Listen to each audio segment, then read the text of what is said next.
What is going on, y'all? It is your boy Martin, aka the Boxing Purist. Welcome to the Truth and Absolute channel where I speak the truth and nothing but the truth. So help me, good God Almighty. Happy Monday to y'all. Hope your week started off blessed. Now let's get right into this one. So I want to talk about everybody's favorite fighter, and I didn't know this guy was everyone's favorite fighter until recently I paid attention. And I'm talking about none other than Teofimo the Takeover Lopez. I'm kidding. He's not everyone's favorite fighter, obviously. So I recently made a video about Teofimo Lopez talking about what really happened, why his fight with Subriel Matias did not go through, why it fell through, why it's not happening, and all that kind of stuff. Now, I've made a few videos on different things. I've made a few videos on Teofimo Lopez. Now, one common thing that I'm hearing now that it blew over my head was a lot of people seem to think that Teofimo Lopez ducked Subriel Matias.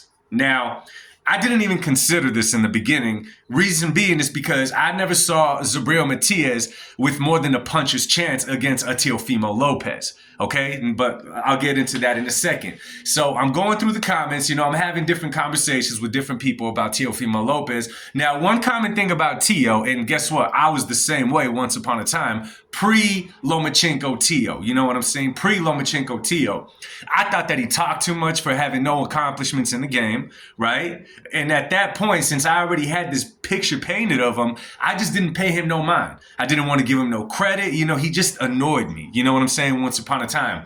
But the more I kept watching Teo and I put my emotions to the side, I realized, listen, I've said in the past, when Teo beat Lomachenko, it's a lot of what Lomachenko didn't do, which means he started too late in the fight than what Teo did. But at the end of the day, what I was overlooking was Lomachenko got a late start in that fight because he obviously saw something in Teofimo Lopez that he had to look out for, which caused him to start late in the fight. We've seen Loma do that in the past, but he did it against Teo. Ultimately, though, if you go back and look at that fight, Teo did some right things in that fight to kind of disrupt the Lomachenko that we grew to love, right? We all like Lomachenko, love Lomachenko. His style is crazy.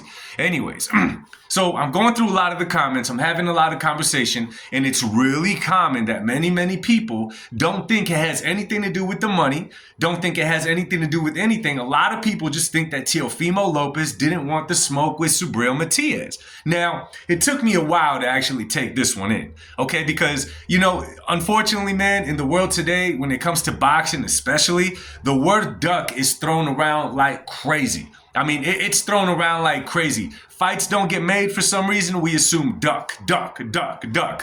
And, as the consumer, it's real easy to think that because we don't get the behind the scenes look at everything else that is going on. Now, in some cases, we could say, okay, yeah, he didn't want the smoke with this person. Or they go long stretches in their career with only fighting guys that really don't have more than a puncher's chance to beat them. Then we start saying, okay, they ducked the smoke at this weight class. They ducked the smoke for this period of time. That's one thing. But we cannot throw the term around for every single fight that falls through. Now, Teofimo Lopez and Subriel Matias, I think would have been a real exciting fight. I think it would have been a real good fight. But it's going to be really hard to convince me that Subriel Matias brought anything to the table besides a puncher's chance against a Teofimo Lopez, okay? We've seen Teofimo Lopez have trouble with certain people. Of course, we saw his fight with Kambosos where he lost. Obviously, Teofimo brought the wrong game plan against Kambosos. It was a perfect example of letting your emotions take you over, go in there, fight wild, and end up losing a fight, like I like to talk about, with various fighters. That can happen. In this case, though, with Matias, now don't get me wrong. I like watching Subriel Matias, okay? I'd like to see him against a pit bull Cruz. I'd like to see him in the ring. I like to watch him fight. The dude got bricks in his hands, right? The dude could punch like crazy. He got crazy power. That's always exciting for any fight, right? But against Teofimo Lopez, I'll be real with y'all. I didn't see Subriel Matias versus Teo is nothing more than a stepping stone. So for a minute there, I'm like, okay, they're just kind of joking with me. Then I was like, oh no. A lot of people actually believe that Teo ducked the smoke with Subriel Matias, okay? That the pay-per-view numbers had nothing to do with it. I had a few people tell me that he should have just fought him in Vegas and done this and that. What you're not understanding is, okay, making pay-per-views for fights that shouldn't be pay-per-views really hurt the fighter's stock, okay? Y'all remember Keith Thurman? They were making a few of his fights pay-per-view when none of them really deserved to make a pay-per-view, and they kept taking hit after hit after hit. Look over at PBC with all of Tank Davis's fights, right? They do decent. With Ryan, they did okay, but they're $100 million in the hole for a reason, okay? Now, obviously, and I'll be real with y'all, man, I gotta admire the fact that Teofimo Lopez had the chance to fight on a pay-per-view, and he said, no, this fight right here, okay, Top Rank Stable at the moment is not pay-per-view worthy. Let's do it at a different venue, and let's just do it on regular television. If you ask me, that's coming from a humble place. Now, a lot of people may not think he's worth $3.5 million. I personally think $3.5 million compared to what everyone's making and what he's done so far, it's a fair number. I think it's a fair number. That's my personal opinion. Our opinions don't have to match. That's just what I think. But I'm just here to say, I thought I was getting trolled for a minute. No disrespect, y'all. We're grown men and women, right? No disrespect to nobody. But I did not see Teo ducking Subriel Matias of all people. How is he ducking Subriel Matias, but he's potentially going to fight Jerome Boots Ennis in October? Right? Like, how is he ducking Subriel Matias, but he's been calling out Tank's name? He's been calling out Devin Haney's name. Are we saying that Subriel Matias is a monster that could beat all of those guys I just mentioned? I don't know, man. I just had to give my take on this, man.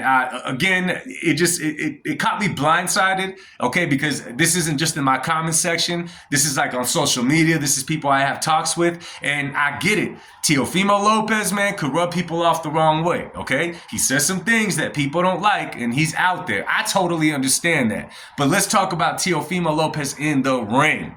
Anyway, y'all, man, let me know what y'all think about it, man. Drop it down in the comment section. I love engaging with you guys. I try to get back to every reply that I possibly can, but if I have not replied to you, okay, I don't want you to think I'm like dodging whatever comment you left, whatever it may say. At times, I'm in a place where I grab onto their Wi-Fi, and for whatever reason, my comment section is restricted. You could believe me or not believe me. It's all good. Anyway, y'all, remember today is Monday, which means I will be going live tonight at 8 p.m. Pacific time. Be there or be. All right. Much love to y'all. Enjoy your day and God bless. Peace.